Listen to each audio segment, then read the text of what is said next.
Ауданның көлемінде ағымдағы жылдың қараша айының 28-29 жылдар аралығында абайлаңыз мал жануарлары құқықтық профилактикалық іс-шарасы өтуде. Сол себепті ағымдағы жылы мал шаруашылығымен қатысуымен жол көлік оқиғалары жиілеп кетуде.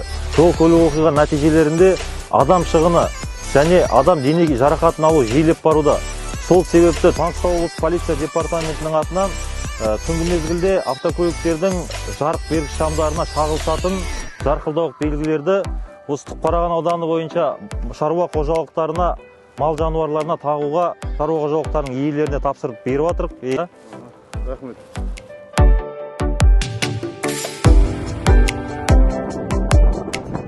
Жол патрульдік полиция қызметкерлеріне көп рахметімізді айтамыз.